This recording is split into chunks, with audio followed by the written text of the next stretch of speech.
بالأدب تنال أعلى الرتب.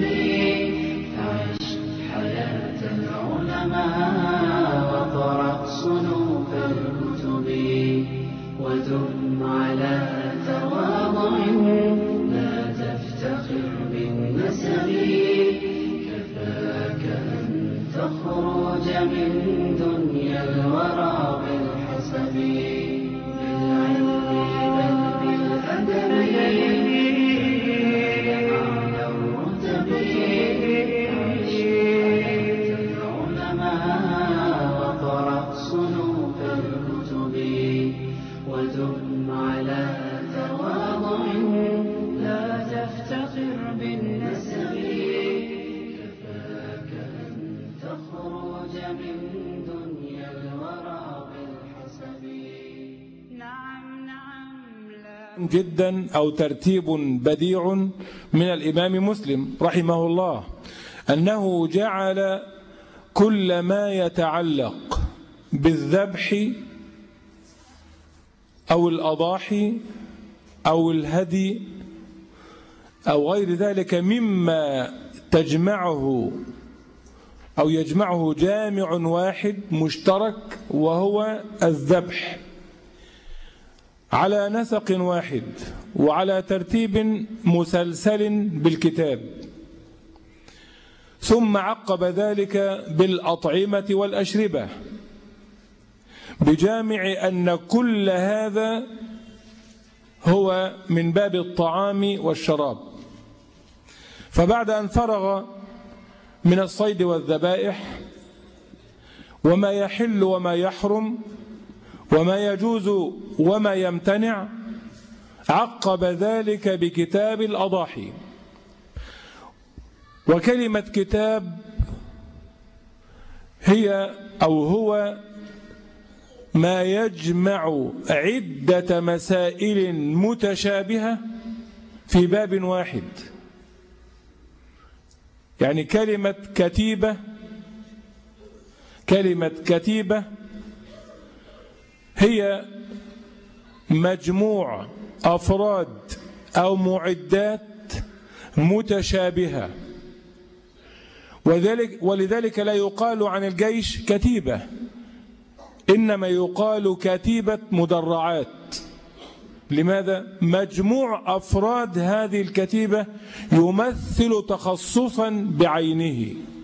كتيبة مشاة. كذلك كلمة كتاب هو الذي يجمع عدة حروف وكلمات وجمل. فلما يقال كتاب الأضاحي أي هو الكتاب الأم الذي يجمع تحته عدة مسائل كلها متعلقة بمسألة واحدة وهي الأضاحي. ما هي الأضاحي؟ بما يضحى؟ متى يضحى؟ أحكام الأضاحي، ما يجوز وما لا يجوز، ما يجزئ وما لا يجزئ. ثم ينهي الكتاب بما لو تقرب بهذه الأضاحي لغير الله أيكون شركا أكبر أم لا. فيدخل مسائل الاعتقاد، مسائل الإيمان والكفر في داخل كتاب الأطعمة والأشربة والأضاحي والهدي وغير ذلك. والأضحية هي مفرد أضاحي، والأضاحي جمع أضحية أو ضحية أو ضحية، وهو ما يذبح ضحى. هو ما يذبح ضحى يعني بعد ارتفاع الشمس قدر رمح أو رمحين، ويذبح في يوم الأضحى وما يتلوه من أيام التشريق بنية القربة والنسك لله عز وجل. هذا معنى أضحية. قال الإمام: الباب الأول في وقتها، يعني ما هو التوقيت الذي تذبح فيه الأضاحي. أنا قلت لك أن الكتاب يشتمل على أبواب، كل باب منها في مسألة معينة، مجموع هذه المسائل والأبواب لا يخرج عن مضمون الكتاب وهو الأضاحي. فيتكلم في الباب الأول عن وقت الأضحية، متى نذبح، متى نذبح. حدثنا أحمد بن يونس حدثنا زهير حدثنا الأسود بن قيس وحدثناه يحيى بن يحيى أخبرنا أبو خيثمة وهو زهير أيضا عن الأسود بن قيس قال حدثنا جندب ابن سفيان رضي الله عنه قال شهدت الأضحى مع رسول الله صلى الله عليه وسلم، يعني أنا صليت صلاة عيد الأضحى مع رسول الله صلى الله عليه وسلم، فلم يعد أي لم يتجاوز، فلم يعد أن صلى وفرغ من صلاته سلم، فإذا هو يرى لحم أضاحية قد ذبحت، يرى لحم أضاحية قد إيه؟ قد ذبحت، بمجرد ما صلى صلاة العيد. صلاة مين؟ نظر عن يمينه أو شماله فرأى لحما قد ذبح، هذا وقته؟ هذا وقت الأضاحي؟ إذن متى يكون وقتها؟ بعد إيه؟ بعد خطبة العيد، بعد خطبة مين؟ العيد. يا ترى صلاة العيد سواء كان في الفطر أو الأضحى قبل الخطبة أم بعدها؟ الخطبة بعد الصلاة، والصلاة أولا، والصلاة أولا. إذن النبي عليه الصلاة والسلام لما صلى أي قبل أن يخطب وبمجرد ما أن سلم رأى لحما، رأى لحما، فقال أو قبل أن يفرغ من صلاته فقال من كان ذبح أضحيته قبل أن يصلي أو نصلي أي جميعا فليذبح مكانها أخرى، ومن كان لم يذبح فليذبح بسم الله، فليذبح بسم الله. وحدثنا أبو بكر بن أبي شيبة حدثنا أبو الأحوص وهو سلام ابن سليم عن الأسود بن قيس عن جندب ابن سفيان قال شهدت الأضحى مع رسول الله صلى الله عليه وسلم، فلما قضى صلاته بالناس نظر إلى غنم قد ذبحت فقال من ذبح قبل الصلاة فليذبح شاة مكانها. من ذبح قبل الصلاة أي صلاة العيد فليذبح شاة مكانها، ومن لم يكن ذبح فليذبح على اسم الله، فليذبح في الرواية الأولى قال فليذبح بسم الله، وفي الرواية الثانية قال فليذبح على اسم الله. بعض العلماء كره هذا السياق فقالوا لا يقال اذبح على اسم الله ولكن اذبح بسم الله. هذا الحديث يرد عليهم، هذا الحديث يرد عليهم، وفيه جواز أن يقال اذبح على اسم الله، وعلى هنا بمعنى الباء، بمعنى ايه؟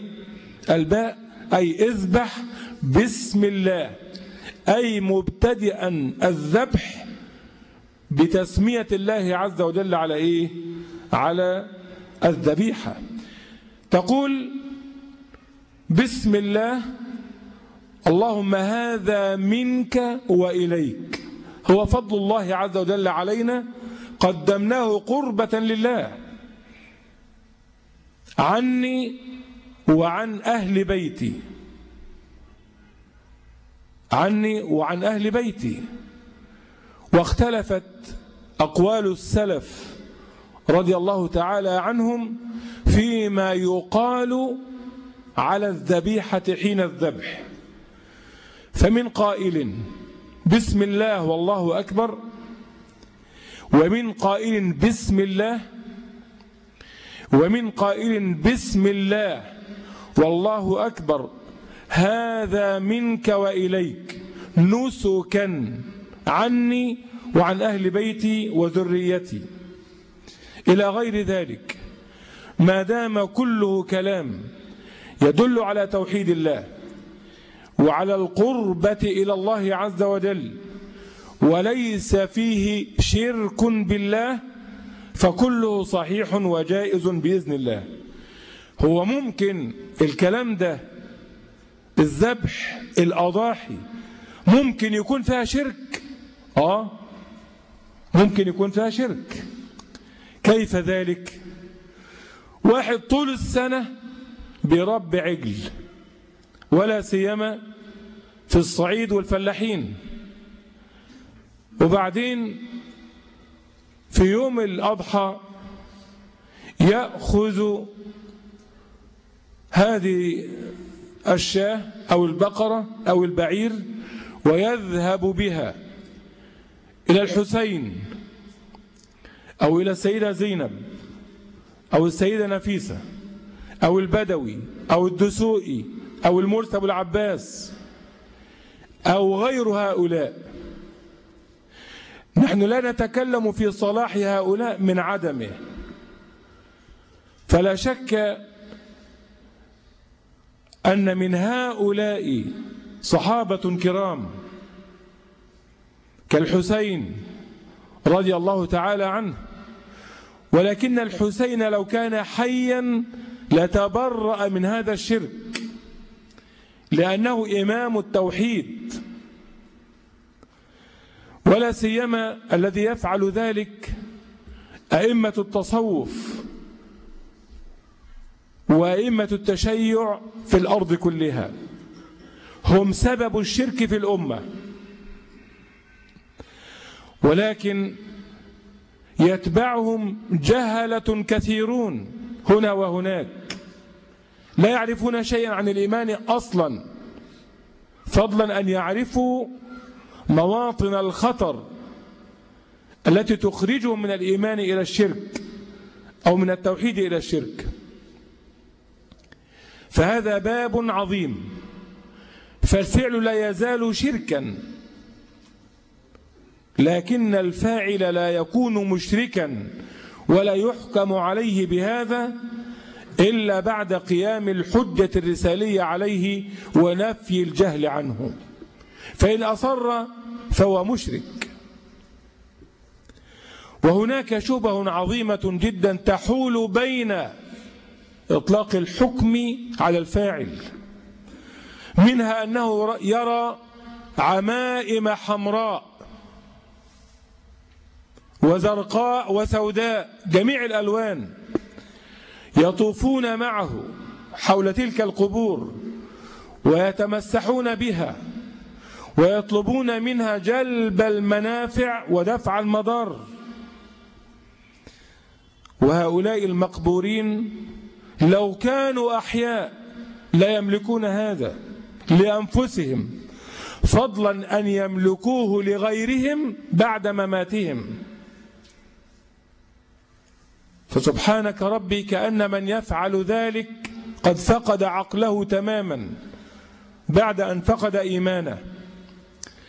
والعجيب بل والأعجب من ذلك أنك ترى في هذه المواطن الموبوءة بالشرك وأفعال الكفر ترى أئمة عظام وعلماء كرام وطلاب علم بل ترى من أصحاب الوجاهات، أصحاب الأموال والضباط، ضباط الشرطة وضباط الجيش، ومستويات على أعلى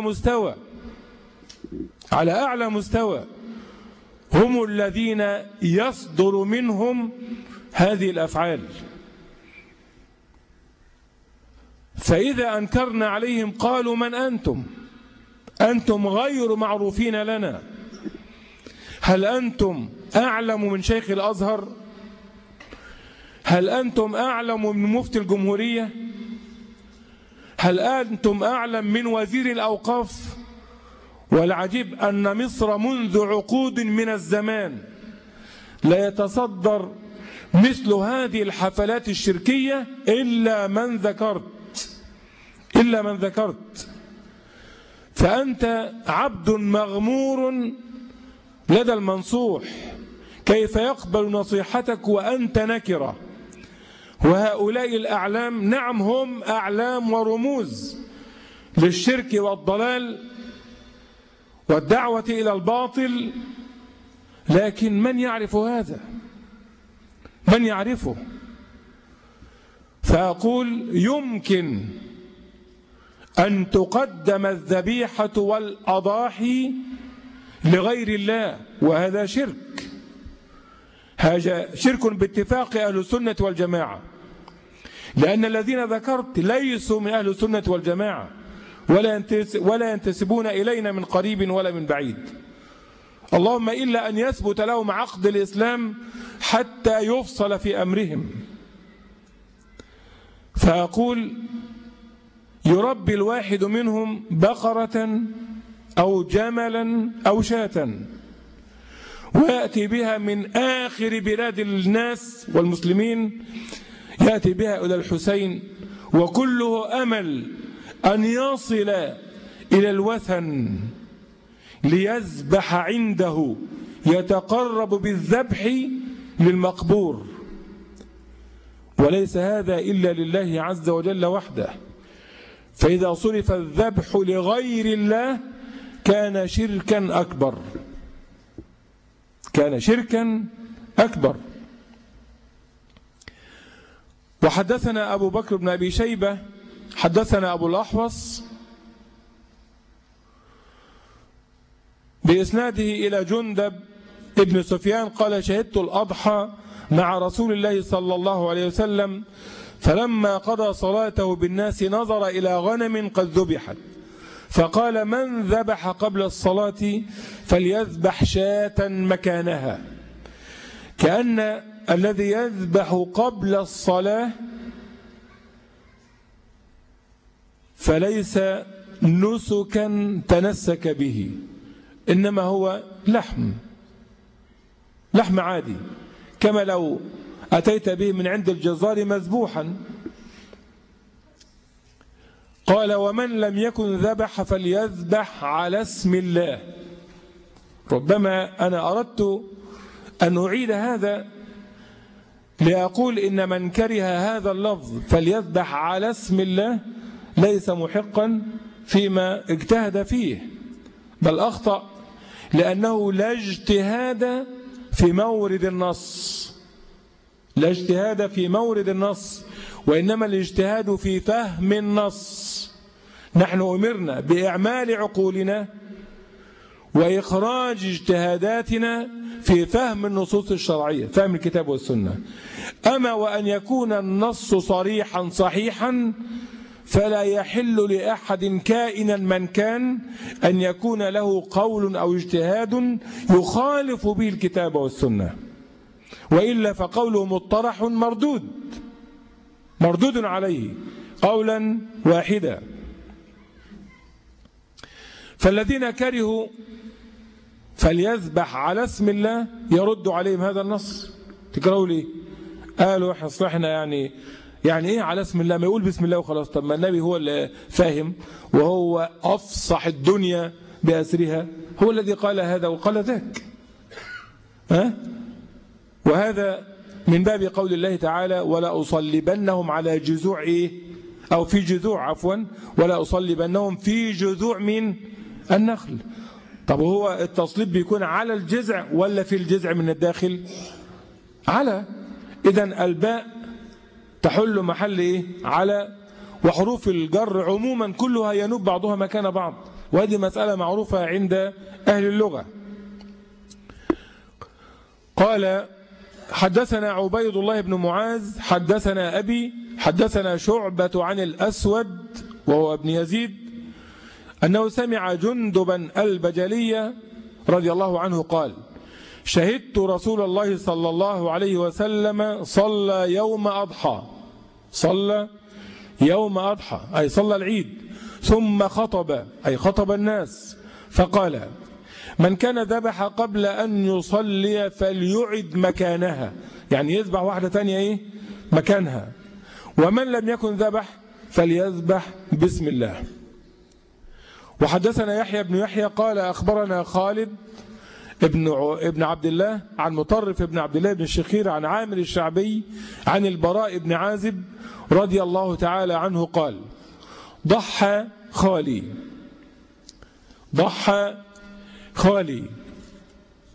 اللي هو أبو بردة ابن نيار، خالي البراء اسمه أبو بردة ابن نيار رضي الله تعالى عنه.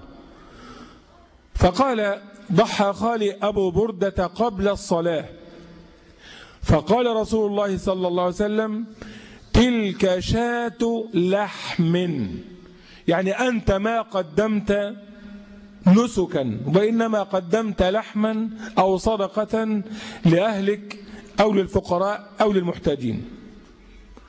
ليه؟ لأن خطبة العيد هي حد فاصل بين ما قبلها من الذبح فهو مجرد لحم يتصدق به، وبين ما بعدها فهو نسك من الأنساك. إذن وقت الذبح وحساب المذبوح نسكا هو بعد الصلاة وخطبة العيد. من ذبح قبل ذلك فليس نسكا وإنما هو مجرد صدقة. فقال النبي تلك شاة لحم، فقال يا رسول الله إن عندي جزعة من المعز، عندي جزعة من المعز، فقال ضحي بها ولا تصلح لغيرك. لو قال له ضحي بها فقط لكانت رخصة لكل مين؟ لكل الناس إلى يوم القيامة، ولكن النبي إنما جعل له خصوصية. يعني إيه خصوصية؟ لا يقاس عليه غيره، لا يقاس عليه غيره. الرجل ذبح شاه وشاه مسنة، يعني السن المضبوط تمام، لكن ذبح في غير الوقت، ذبح قبل مين؟ الوقت. فالنبي يقول له أنت عملت إيه؟ أنت ذبحت قبل الصلاة يا رجل؟ أيوة يا رسول الله. قالوا لا دي ما تنفعش، دي لحمة وزعها بقى على الفقراء والمساكين ولا خدها كلها في بيتك أنت وأهلك وأولادك، لكن هذه ليست أضحية، لأن الأضحية شرطها بعد خطبة العيد. فقال رسول الله لما النبي بيقول له لا ده أنت لازم تضحي بواحدة تانية، فقال له رسول الله ده أنا ما عنديش غير جزعة من المعز. جزعة منين؟ من المعز. خلي بالك الجزعة دي هي التي لم تبلغ عاما، التي لم تبلغ ايه؟ عاما. اللي بلغت عام فما فوق تسمى مسنة. يطلع بقى سنها سنة، يطلع 3، يطلع 1000، المهم هي أكتر منين؟ من سنة تبقى اسمها مسنة أو ثانية، بس مش ثانية جنح. قبل كده تسمى جزعة. الجزعة من الضأن تختلف عن الجزعة من المعز. تختلف عن الجزعة منين؟ من المعز. ولذلك يجوز بالنص والإجماع الأضحية بجزعة الضأن. الضأن اللي هي إيه؟ الغنم، اللي هو الخروف والشاه. الخروف والشاه. لو عندي أنا للأضحية خروف أو شاه لم يبلغ سنة، امال هو ايه؟ ده هو جزعة. طب الجزعة دي يعني ايه؟ قالوا الجزعة هو الذي لم يبلغ عاما، ممكن 10 شهور 8 أشهر 6 أشهر، أقل الأقوال. أقل إيه؟ الأقوال في جزعة الضأن. فلو عندك خروف 6 شهور 7 8 9 11 12 لا حرج عليك مطلقا، واذبحه على بركة الله وأرجو ألا تنساني. دي حاجة. لكن جزعة المعز وإن كانوا هما الاثنين من فصيلة واحدة، يعني المعز والشاه، المعز والغنم فصيلة واحدة في لغة العرب يطلق عليهما شاه. ولذلك النبي صلى الله عليه وسلم لما بيقول في العقيقة للغلام شاتان، اللي هو الولد يعني، وللجارية ايه اللي هي البنت شاة واحدة. فالسؤال اللي دايما يسأل، طب يا شيخ دلوقتي انا ما معيش فلوس 4000 جنيه عشان اجيب ايه؟ عشان اجيب خروفين، ممكن اجيب معزين؟ ممكن تجيب معزين، لكن لو هتلاوع وانت معاك فلوس تجيب خروفين اجرك هينزل، لان الاصل ايه؟ الضأن. لكن لو انت بقى عايز تنزل من الضأن للمعز وانت موسر فسينزل معك الاجر والثواب على قد فلوسك اللي دفعتها. لكن لو ما معكش وتتمنى أن لو كان معك فتأتي بشاتين أو بكبشين أملحين أقرنين عظيمين تاخد أجر نيتك، ويجزئك أن تأتي بمعزين. المعزة بكام؟ ب600 جنيه يعني ولا حاجة؟ 600 جنيه تقريبا. ب1000؟ مش معقولة. ليه وانا قاعد في سنغافورة؟ هو المعز الكبير 600 جنيه، ما حدش يناقش في الثمن لو سمحت. 600؟ يا سلام. انت منين بقى؟ من الصعيد؟ من قنا؟ اللهم قنا شر قنا.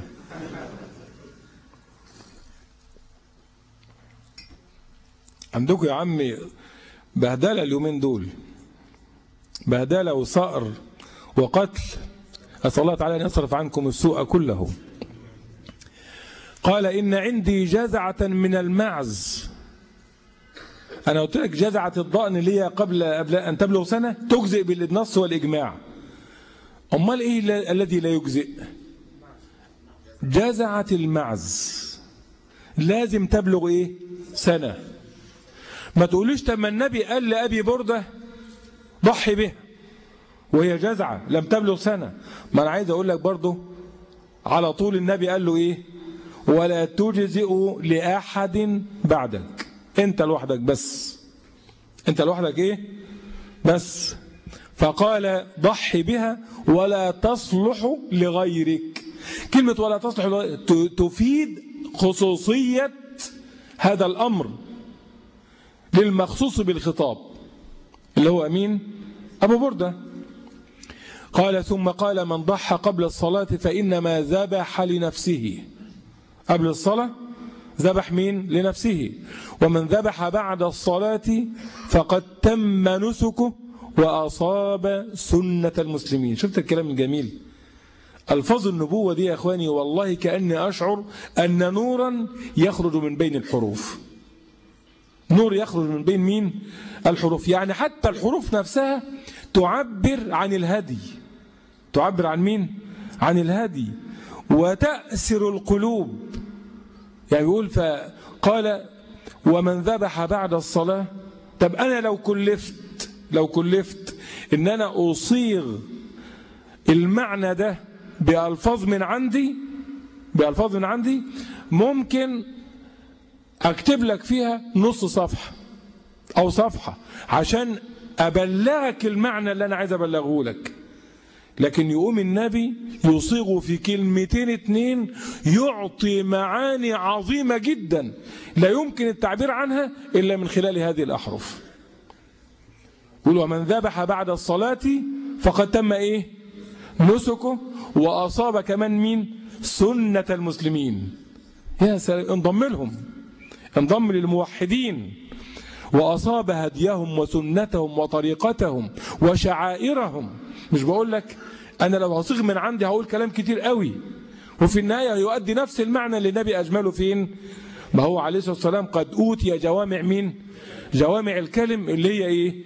اللي هي ألفاظ قليلة المبنى كثيرة مين؟ المعنى. يعني يقول كلمة قد كده قد كده، واحنا نقعد نشرحها ونفسرها ونوضحها في صفحتين و3 و4 و10 لجمال هذا الكلام وروعة هذا الكلام. أصل هو كلام مين؟ كلام النبي، وهو في الأصل وحي السماء الذي علمه إياه ربه تبارك وتعالى. نعم. قال من ضحى قبل الصلاة فإنما ذبح لنفسه، ومن ذبح بعد الصلاة فقد تم نسكه وأصاب سنة المسلمين. وفي رواية البراء بن عازب أن خاله أبا بردة بن نيار ذبح قبل أن يذبح النبي صلى الله عليه وسلم. ما هو النبي هو اللي كان إمام، هو اللي كان إيه؟ هو اللي كان إمام، وهو اللي كان بيصلي بالناس وبيخطب بالناس. وفي كان غيره قبل كده؟ ما كانش فيه حد غيره. فقال يا رسول الله إن هذا يوم اللحم فيه مكروه. اللحم فيه إيه؟ مكروه. يعني إيه اللحم فيه مكروه؟ هو اللحم مكروه في اليوم ده؟ عايزين ياكلوا فول؟ لا، ما هو للأسف الشديد إن جزيرة العرب ما كانتش تعرف الفول، وربنا عافاهم من القصة دي. هيكون هم ومصر؟ طيب، لا، بيقول له إن هذا يوم اللحم فيه إيه؟ مكروه. ليه؟ عارفين مكروه ليه؟ هي كراهة تنزيه طبعا بلا شك، لكن اللحم مكروه ليه؟ لأنه كل الناس بتتطلع أن تأكل من النسك. وكلمة اللحم أي الذي ذبح قبل مين؟ الصلاة. يعني أنت في يوم الأضحى ده لو حطوا قدامك صينيتين، أنا عارف أنك أنت مش مخلي لا أبيض ولا أسود، بس يعني عايز أقول بأمانة كده، الصينية لو قلنا لك ده لحم مذبوح امبارح وبعتوا لنا الجيران عشان خاطر نذبح ونبقى نفطر لحمة، لأن على بال ما نذبح ونسوي وبتاع والكلام ده هنكون دخلنا في الظهر أو العصر. لكن اللحم ده، الصينية الكبدة دي لسه مذبوحة الآن وعملنا لك منها الكبدة عشان إيه؟ عشان تفطر يا سعادة الزوج أو الرئيس أو شيء من هذا. أنت هتمد إيدك على إيه؟ واحد بيعمل لي كده. أنا عارف لأن دي فرصة. أصل هو يوم أضحى واحد في السنة. واحد يقول لك أضحى عيل لو ما أكلتش الاثنين. فبلا شك أن اللحم في هذا اليوم لا ترغب فيه النفس، وإنما ترغب في لحم النسك ولحم الهدي ولحم الذبيحة التي ذبحت بعد خطبة الإمام. قال إن هذا يوم اللحم فيه مكروه، وإني عجلت نسيكتي لأطعم أهلي وجيراني وأهل داري. والله كتر ألف خيرك. شفت النية الصالحة؟ أنا عارف يا رسول الله إن اللحم مكروه، أنا عارف إن اللحم إيه؟ مكروه، يعني اللحم الذي ذبح قبل ميعاده المشروع. لكن أنا ذبحت ليه وأنا عارف إن اللحم مكروه؟ أنا ذبحت رسول الله عشان خاطر أطعم أهلي وأولادي وجيراني وأهل داري. والله كتر خيرك، نية حلوة قوي، نية صالحة. فقال رسول الله صلى الله عليه وسلم أعد نسكا. طب خلاص شكرا، اللي انت عملته ده كتر ألف خيرك، بس احنا محتاجين واحدة ايه؟ واحدة تانية مكانها. فقال يا رسول الله إن عندي عناق لبن. إن عندي عناق لبن. يعني ايه عناق لبن؟ يعني حتة معزة صغننة لسه يدوب بترضع. ده على سبيل المبالغة، بقول له يعني معزة يدوب يعني تجيب 6 شهور بالعافية، ها دي تنفع؟ فقال له رسول الله بيقول له إيه؟ إن عندي عناق لبن هي خير من شاتي لحم. هي خير من شاتي إيه؟ لحم. يعني بيقول له دي يعني ما شاء الله رغم إنها بالشكل ده صغيرة في السن إلا أنها إيه؟ ما شاء الله عليها سمينة ومدكوكة دكة محترمة. لو جبنا خروفين تانيين هزال زي بيقولوا الجلد على العظم هيطلع ان الصغننه دي احسن ايه؟ احسن من شاتين، احسن من شاتين. وهذا يشير الى ان المراد والمقصود اللحم. اللحم. فقال ان عندي عناق لبن هي خير من شاتي لحم. فقال هي خير نسيكتيك. هي خير ايه؟ نسيك. يعني بيقول له انت قدمت كده نسكين، واحد قبل الصلاة وواحد بعد مين؟ بعد الصلاة. واللي انت قدمته بعد الصلاة ده خير مما قدمته ايه؟ قبل الصلاة. والنبي صلى الله عليه وسلم سماها نسكا تجوزا لاتحاد الصورة في هذا اليوم. لاتحاد الصورة فين؟ في اليوم ده. هي ليست نسك، لأن النبي من شوية قال له إنما هي لحم. إنما هي إيه؟ لحم. ورجع قال له على الذبيحة التي ذبحها بعد الصلاة قال له إيه؟ هي خير نسيكتيك. فسمى الأولى برضو إيه؟ نسيكة. ده من باب المجاز لاتحاد الصورة في الذبحين. ذبح قبل الصلاة وبعد الصلاة تم بعد طلوع الشمس في يوم الأضحى. يبقى الصورة كلها إيه؟ واحدة. ولا سيما أن من نظر إلى اللحمين عدهما نسكين. مش كده برضو؟ عشان كده النبي سماها من باب التجوز أو المجاز نسك. قال هي خير نسيكتيك ولا تجزي جزعة عن أحد بعدك.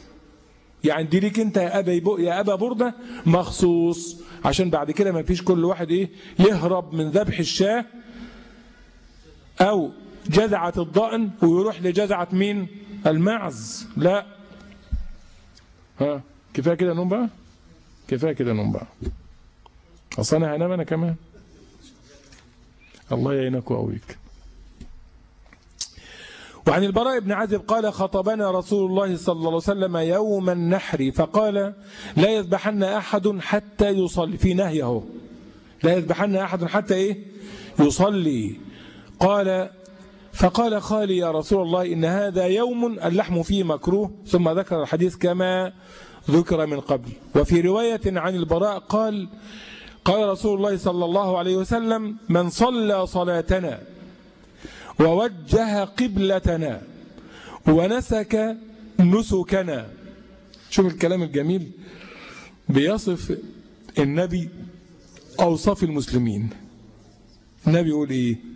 بيقول من صلى صلاتنا، من صلى إيه؟ صلاتنا ووجه قبلتنا، يعني توجه ناحية مين؟ القبلة. القبلة بتاعتنا فين؟ مكة ولا قم ولا طهران ولا باكستان؟ طيب قال من صلى صلاتنا ووجه قبلتنا أي توجه نحو البيت الحرام ونسك نسكنا أي التزم شعائر الإسلام في الذبح. دي صفات مين؟ المسلمين. في رواية أخرى فله ما لنا وعليه إيه؟ ما علينا. يعني هو مسلم زينا زيه، مسلم زينا إيه؟ زيه.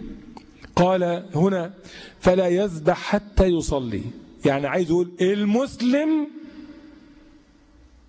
الذي يريد أن يضحي في هذا اليوم لا يضحي إلا بعد مين؟ الصلاة والتوجه إلى القبلة.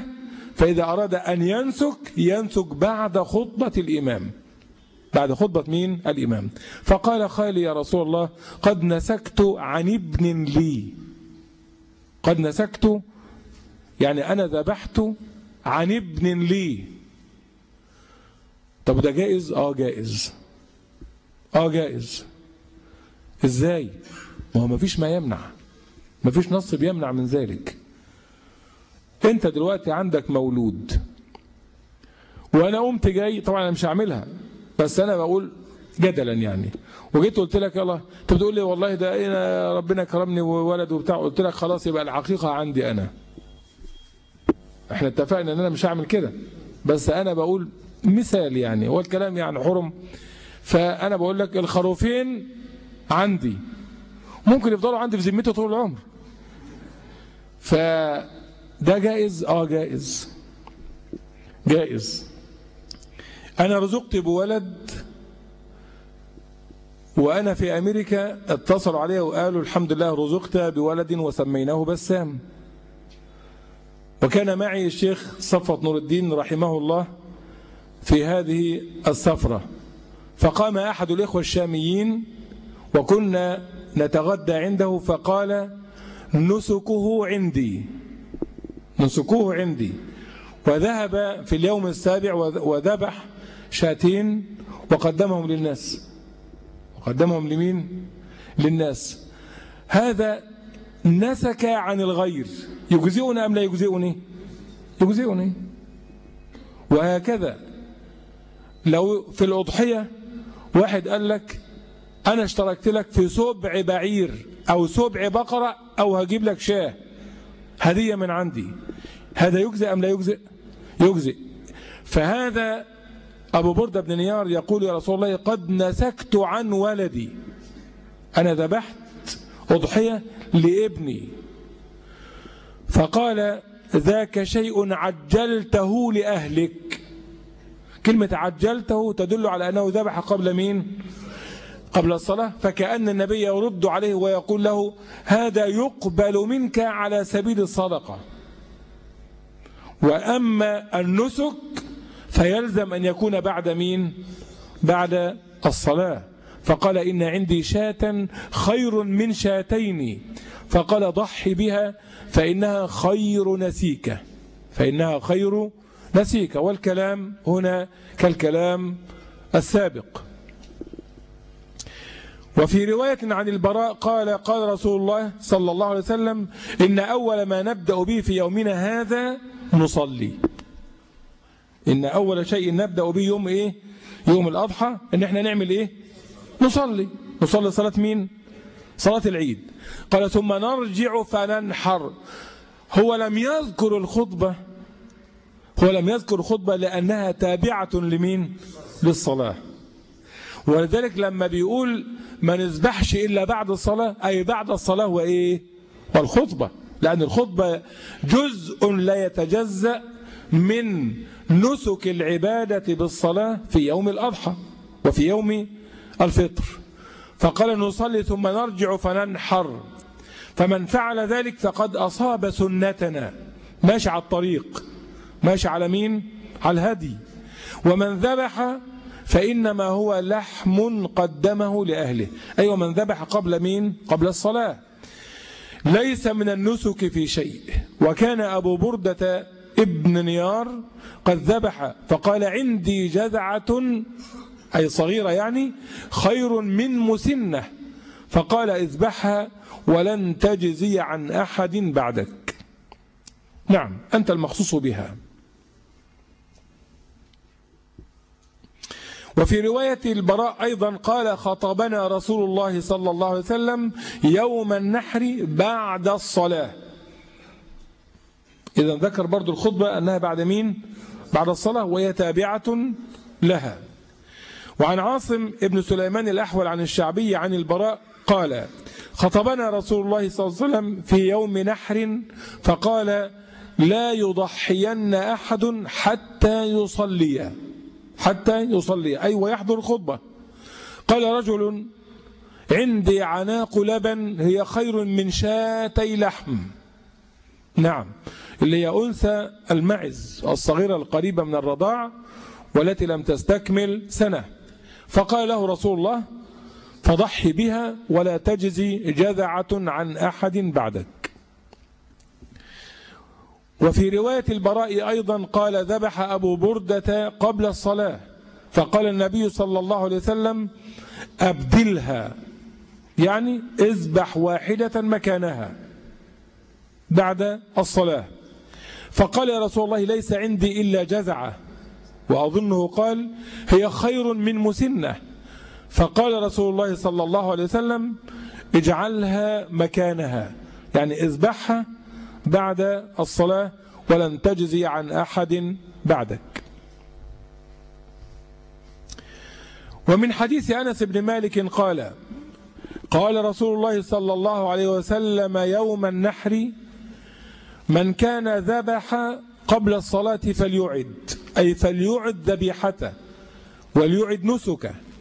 فقال رجل يا رسول الله هذا يوم يشتهى فيه اللحم، الناس كلها بتحب إيه؟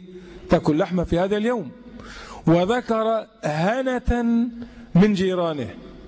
الهنة اللي هي إيه الهنة؟ العب؟ لا، الهنة هي لها معاني متعددة في اللغة، ولكن يفهم المعنى المراد من السياق. فقال ولكن هنة من الجيران أي حاجة وفقرا. أنا ليا جيران فقراء وأنا عايز أفرحهم وأسعدهم بأن هم بمجرد ما يصلوا يرجعوا يأكلوا إيه؟ يأكلوا لحمة. وهذا أمر يستلزم الذبح قبل على بياد أو من امبارح أو قبل الصلاة على الأقل. قال وذكر هنة أي حاجة وفقرا من جيرانه، كأن رسول الله صلى الله عليه وسلم صدقه. قال وعندي جزعة هي أحب إلي من شاتي لحم أفأذبحه يا رسول الله؟ قال فرخص له، أي له إيه؟ هو دون غيره. فقال لا أدري أبلغت رخصته من سواه أم لا. أنس بيقول كده، أنس بيقول يا ترى دي كانت رخصة لأبي بردة بس ولا دي لمن إيه؟ لمن كان شبيها بحالته. قال وانكفأ رسول الله صلى الله عليه وسلم إلى كبشين فذبحهما. انكفأ يعني إيه؟ مال. انكفأ الإناء يعني مال إيه؟ مال الإناء. مال إيه؟ الإناء. انكفأ يعني بعد ما النبي جاوبه على سؤاله انصرف النبي إلى كبشين أملحين عظيمين فذبحهما. وفي هذا جواز أن يذبح الإنسان ويضحي بل ويهدي ويفدي بأكثر مما ألزمه به الشرع. الشرع ألزمه بإيه؟ بواحدة، وهنعرف دلوقتي حكمها إيه. الشرع ألزمه بإيه؟ بواحدة، لكن ده أقل القليل، إنما الكثير أهلا وسهلا اذبح 2 3 10. النبي عليه السلام في حجة الوداع عارفين ذبح كم بعير؟ 63. النبي عليه السلام ذبح كم؟ 63. ذبح بقى واحدة عنه وعن أهل بيته والباقي كله عن أمته. النبي أولى بالمؤمنين من أنفسهم حقا صلوات ربي وسلامه عليه ما أرسل إلا رحمة للعالمين. بيذبح عن الأمة كلها، يجزئ عن الأمة كلها، يذبح واحدة لنفسه ولأهل بيته وزوجاته ويقوم ذبح الباقي كله عشان مين؟ عشان المسلمين. طب ما احنا لازم نتعلم الكرم ده حاجة عظيمة جدا يعني، ولا سيما يعني من كان ذا نجدة ومال. قال وانكفأ رسول الله صلى الله عليه وسلم إلى كبشين فذبحهما فقام الناس إلى غنيمة فتوزعوها أو قال فتجزعوها. يعني ساعة ما الناس شافوه قام كده إلى كبشين وذبحهم كله، قام إلى مين؟ الغنم اللي عنده قام إيه؟ ذبحها. اقتداء، تأسي برسول الله صلى الله عليه وسلم. طب دلوقتي ما انتوا عندكم غنم برضه وعندكم، واديني قلت لكم اهوت، خدت بالك النبي ذبح والصحابه قاموا ما سابوش واحده حيه ذبحوها كلها، وانتوا اول ما تطلعوا من المسجد من هنا هتنفضوا هدومكم على باب المسجد ويقولوا هذه بضاعتكم ردت اليكم. طب فين الاضاحي وبتاع اضاحي ايه؟ احنا نسينا. هو صحيح احنا مره سمعنا حاجه زي كده، هو كان فين؟ كان مين اللي بيقول؟ بطلوا بقى. قال أنس بن مالك إن رسول الله صلى الله عليه وسلم صلى ثم خطب فأمر من كان ذبح قبل الصلاة أن يعيد ذبحا وفديناه بإيه؟ بذبح عظيم. أن يعيد ذبحا، اللي ذبح قبل الصلاة يرجع تاني إيه؟ يعيد، أو ممكن في رواية يعد من الإعداد والتهيئة.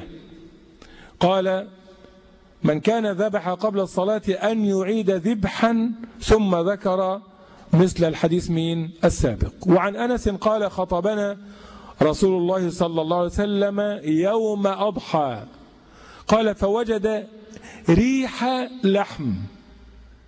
هو اللحم له ريحة؟ طبعا. فنهاهم أن يذبحوا. قال أنتوا عملتوا إيه؟ ده احنا لسه يدوب مسلمين من الصلاة وأنا شامم ريحة لحمة، في إيه؟ قالوا ده فلان ذبح وفلان ذبح وهكذا. فقال النبي فنهاهم أن يذبحوا، قال من كان ضحى فليعد. من كان ضحى فإيه؟ فليعد. تعالوا بقى نتعرف على بعض الأحكام. العلماء اختلفوا في حكم الأضحية. حكم مين؟ الأضحية. زي برضو ما اختلفوا في العقيقة واختلفوا في حاجات كتير، لكن خلينا نركز كلامنا في الأضاحي. هل هي واجبة أو سنة مستحبة؟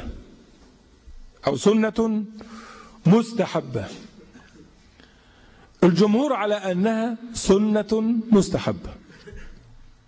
مذهب جماهير العلماء على أن الأضاحي للموسر وغير الموسر سنة مستحبة، واستحبابها مؤكد شديد. فقالوا من تركها بغير عذر لم يأثم ولم يلزمه القضاء. وبهذا قال أبو بكر الصديق وعمر بن الخطاب. شوف يعني أسيد بن حضير يقول لقد صحبت أبا بكر وعمر وإنهما قد ترك الأضحية مخافة أن يقتدى بهما. يقولوا ازاي؟ ده النبي ضحى ومن بعده أبو بكر ثم عمر، إذن لو لم تكن واجبة لما فرطوا فيها. فتصور ان الانسان احيانا يترك شيئا مسنونا مخافة ان يظن الناس انه واجب. مرة من المرات واحد ابو اخ صديقي، صحبة بقى واحنا لسه اطفال لحد النهاردة واحنا اصحاب، فجي والده اتصل عليا وقال لي يا شيخ حسن هي المراية اللي انت بتشوف فيها وشك هي دي حرام؟ قلت له لا. قال لي ازاي؟ ده بينقل عنك ان انت قلت حرام. قلت له ده انا اول مرة اسمع الكلام ده، وياما طبعا بينسب للناس لكن انا عمري ولا خطر ببالي هذا. ازاي حرام ازاي؟ قال له والله ده فلان وذكر ابنه محرم عليه المرايات وخد المرايات من البيت كلها وكسرها وطرها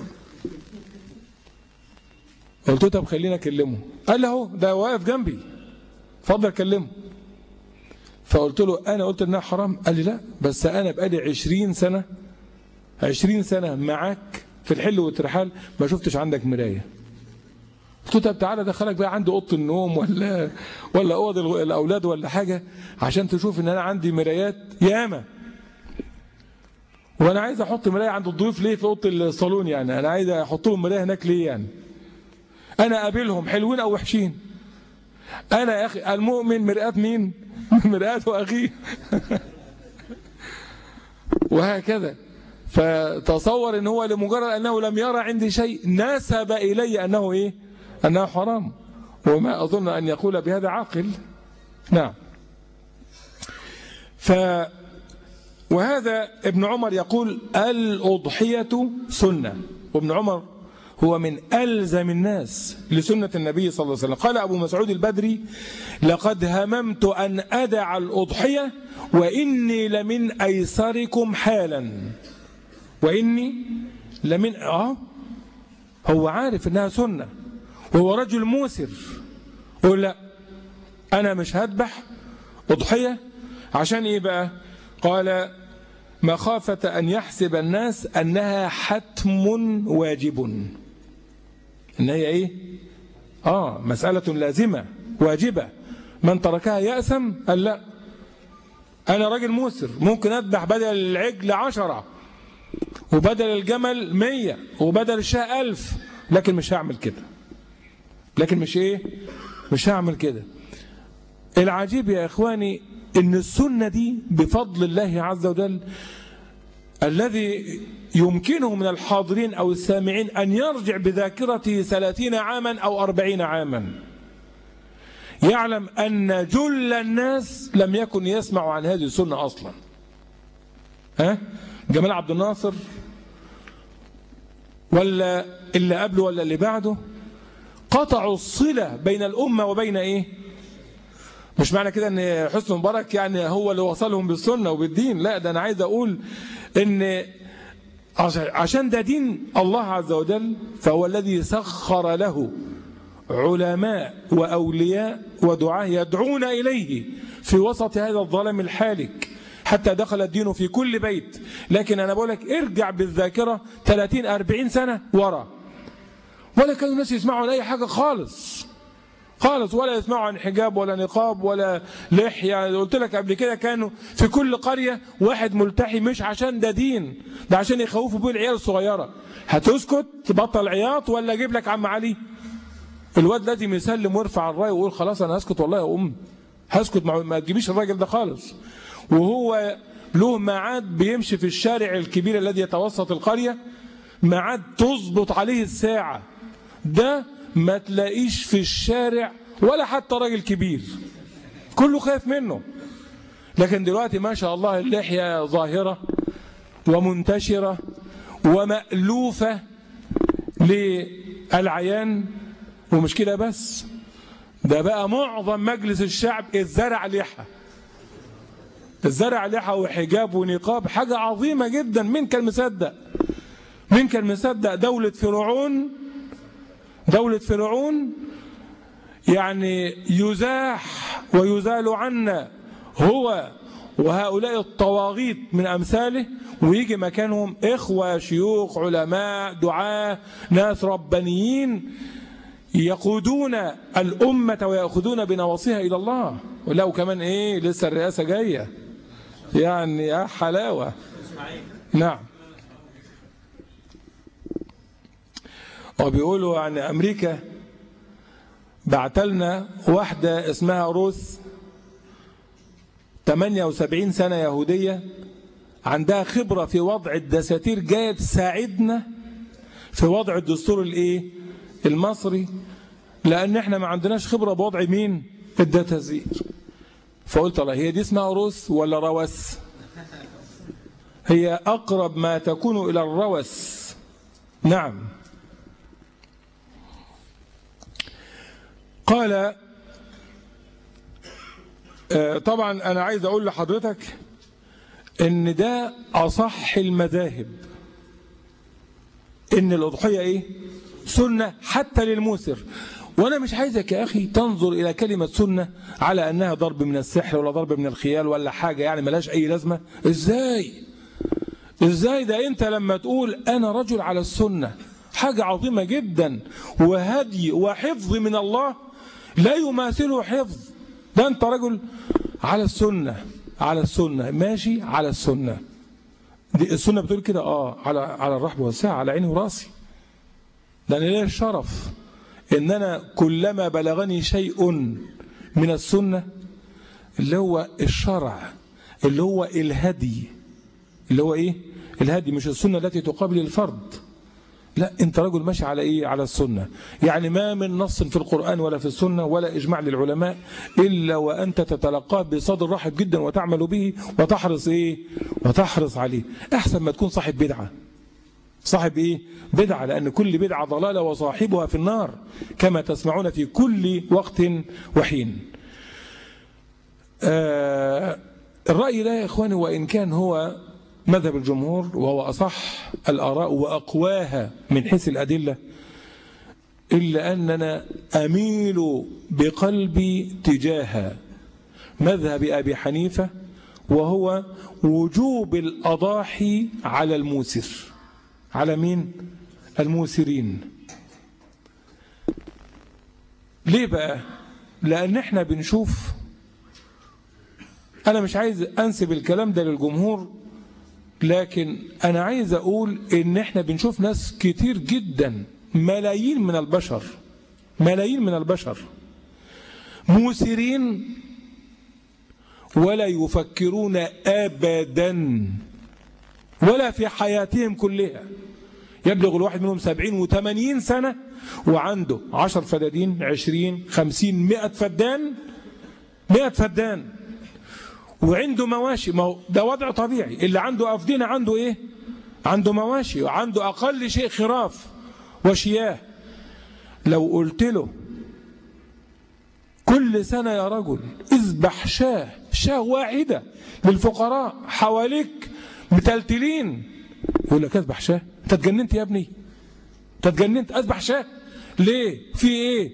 سنة يا عم، سنة مين؟ وهكذا. تسمع كلام ربما يخرج من الملة، ربما يخرج من الملة. بل أعظم من ذلك وأنكى من ذلك إنه هو نفسه اللي أنا بتكلم عنه ده ينتظر في كل عام أن يتلقى الأضاحي من عند الغير. هو نفسه بينتظر إن يجي له كيلو لحمة من هنا، نص كيلو لحمة من حتة دهنة من هنا، عظمة من هنا، أو يحطها على الشوربة ويعمل بها محشي وهكذا. لكن هو نفسه يفكر. أنت بتضحك؟ طب بالله عليك الكلام ده حصل ولا لا؟ والله حصل ولا لا؟ والله العظيم. أنا أقول هذا الكلام يا إخواني، أنا أقول هذا الكلام للواقع الذي أراه، للواقع الذي أراه في الصعيد وفي وجه بحري. ولا وجه بحري ده مصيبة سودة، مصيبة سودة. أصحاب الأفدنة لا يفكرون أبدا في مثل هذا، اللهم إلا ما نذر. لكن اللي نذر ده أنا نفسي ما شفتوش، أنا ما شفتوش. وبتكلم بالذات عن الفلاحين الموسرين، لا يكاد يفكر في هذا. وأعظم من ذلك وأشر من ذلك الزكاة، في قول الله تعالى وآتوا حقه يوم إيه؟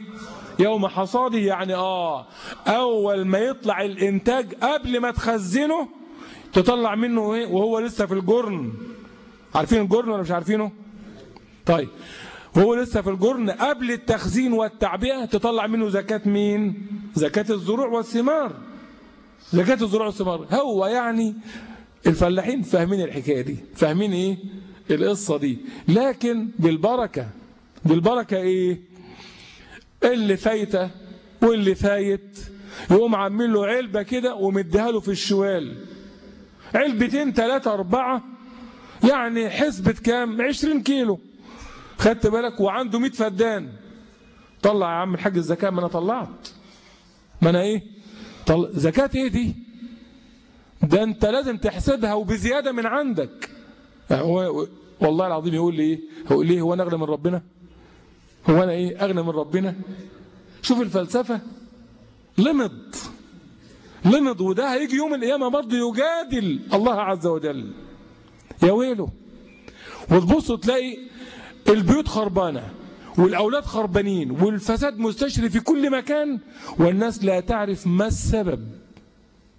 ترك الطاعة والتقصير والتفريط في جنب الله وفي أوامر الله. نعم، هو هكذا. عايزنا نخلص؟ طيب اتفضل حضرتك يا قناة الحكمة، واحنا بعد كده ايه هنكمل. مش احنا قاعدين مع بعض الفجر؟ طيب على بركة الله، وصلى الله على نبينا محمد. اقفل انت بقى.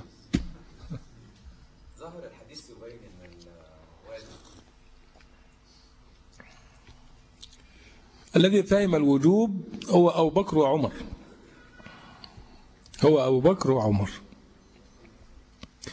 الرأي الثاني يقول هو رأي أبو حنيفة والليث والأوزاعي وربيعة الرأي المالكي، يعني أهل المدينة، قال هي واجبة على الموسر، وبه قال بعض المالكية. والعجيب أن هذا الرأي رجحه شيخ الإسلام ابن تيمية ومال إليه الشيخ ابن عثيمين رحمه الله. قال اللي هو الرأي الرابع أو الثالث، النخعي يقول واجبة على الموسر إلا الحاج بمنى. ما جبناش جديد، لأن احنا بنتكلمش عن الايه الحج بمنى، لأن الحج بمنى يلزمه الايه الهدي إذا كان قارنا أو متمتعا. قال محمد بن حسن من الحنفية واجبة على المقيم بالأمصار أي بالمدن، مقيم على الايه واجبة على المقيم بالأمصار يعني بالمدن والمراكز التي ينتشر فيها العلم، دون القرى والنجوع، دون القرى والنجوع وأصحاب البوادي. طيب، والمشهور عن أبي حنيفة أنه إنما يوجبها على مقيم يملك نصابا. ده مجموع اختلاف العلماء في هذه المسألة. أما وقت الأضحية فينبغي أن يذبحها بعد صلاته مع الإمام، وحينئذ تجزيه بالإجماع. يعني لو صلى مع الإمام وراح ذبح تجزئه. ليه؟ لأنه قد ورد في بعض النصوص أن الصلاة تكون بعد النبي عليه الصلاة والسلام، بعد صلاة النبي وخطبة النبي. بل قد ورد في بعض النصوص ذكرنا بعضها والبعض الآخر في البخاري وعند أبي داود والترمذي أن النبي إنما أمر الناس ألا يذبحوا إلا بعد أن يذبح الإمام، إلا بعد أن يذبح مين؟ الرأي ده يا أخواني متعسر جدا في زماننا هذا، لأنه ابتداء لا إمام من جهة الإمامة العظمى. وإذا تكلمنا عن الإمامة الصغرى إذا الأمر متعلق بأهل كل حي. إذا خطب بهم الإمام وفرغ من الصلاة والخطبة ونزل من على منبره فلكل أحد أن يذبح حينئذ، ولا ينتظر أن يذبح الإمام. بل أبعد من ذلك أن من ذبح في مكانه بعد الخطبة لا يؤثر على نسكه أن الحي المجاور لا زالوا يصلون أو لم يبدأوا حتى في الصلاة بعد. لماذا؟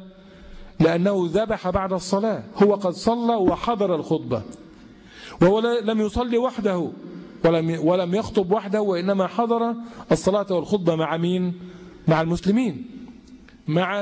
المسلمين.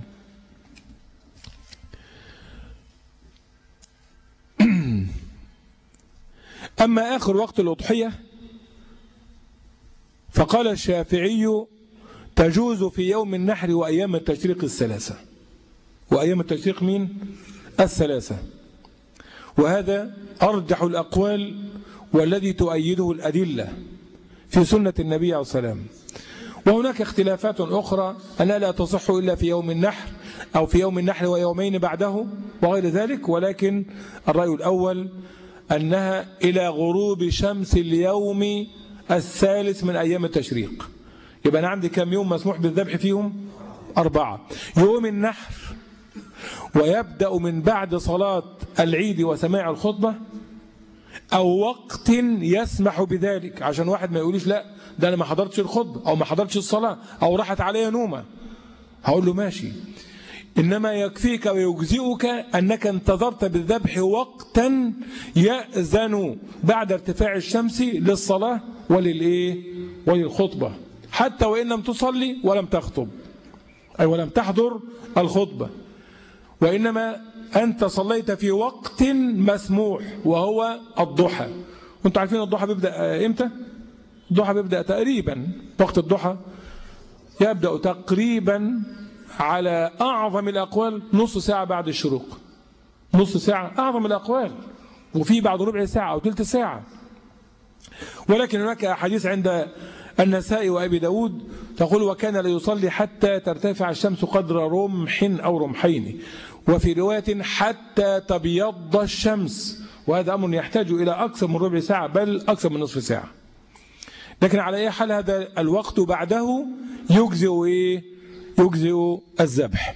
واختلفوا في جواز الذبح ليلا. هل الأضحية يمكن أن تذبح ليلا؟ تذبح ليلا لا حرج في ذلك، وإن كان الإمام أحمد أنكر ذلك وقال لو ذبح ليلا فهو لحم تقدم به، أي ليس من النسك. ولكن مذهب جماهير العلماء عبر عنه الشافعي بأن الذبح يجوز ليلا ويجوز نهارا حتى تغرب شمس اليوم الثالث من أيام التشريق. ماشي؟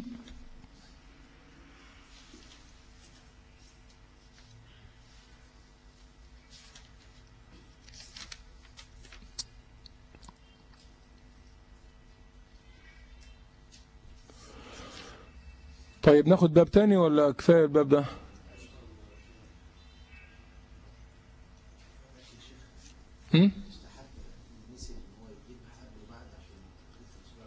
طبعا. وانا عايز اقول لك دلوقتي القاعدة اللي بتقول نفي الوجوب لا ينفي الاستحباب. نفي الوجوب لا ينفي احفظوا القاعدة دي، نفي الوجوب لا ينفي الاستحباب. أنا لما يكون عندي مال بلغ النصاب وحال عليه الحول، مش هم دول شرطين إخراج الزكاة؟ في شرط ثالث ولا ما فيش؟ في شرط ثالث؟ لا ما فيش شرط ثالث، هم شرطين: أن يبلغ المال عندي النصاب مع 10,000 جنيه ماشي، وبقى لهم سنة مركونين دون نقصان، إذن الزكاة تجب بهذين الشرطين. طيب أنا هطلع من 10,000 جنيه دول ربع العشر اللي هم 2.5%، يعني 10,000 جنيه هطلع عليهم كام؟ 250 جنيه. طب أنا هطلع 1000، أنا هطلع 1000، ربنا يقبل مني ولا لازم أطلع 250 جنيه؟ هيقبل لأن ده أفضل، مش كده برضه؟ يبقى أنا دلوقتي الواجب علي 250 لكنني زدت على الواجب المستحب. زدت على الواجب مين؟ يا رب أطلع على 10,000 جنيه كلهم. يبقى نفي الوجوب اللي هو الله لم يوجب علي إخراج 1000 جنيه، لكن أنا طلعتهم ليس من باب الوجوب وإنما من باب مين؟ الاستحباب. يبقى نفي الوجوب لا ينفي مين؟ لا ينفي الاستحباب. نكتفي بهذا القدر. النية لا تتحد. النية ان ده واجب، زكاة مفروضة، وهذا مال مستحب على سبيل مين؟ الصدقة. ما حكم اللحم المستورد؟ أرجو ألا يأكل أحد منكم لحما مستوردا. أولا لأن هذا اللحم غالبا لا يذبح، بل يصعق بالكهرباء ولا يضرب بالمسدس الهوائي في رأسه ولا أي شيء آخر. نعم.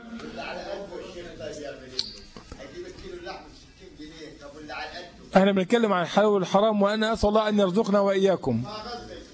أسأل الله أن يرزقنا وإياكم.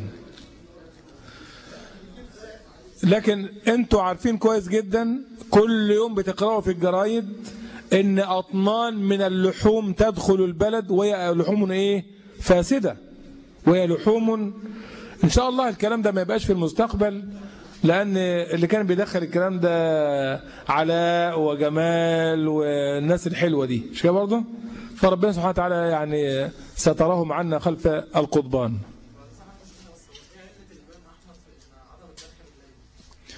عايز يقول إن الذبح أنا طبعا ما فيش علة ذكرها، ولكن الإمام أحمد لا يجعل الليل تابعا للنهار، وإنما جرت سنة المسلمين أن يكون الذبح نهارا، وهذا كلام مرسل ولذلك رجحنا غيره.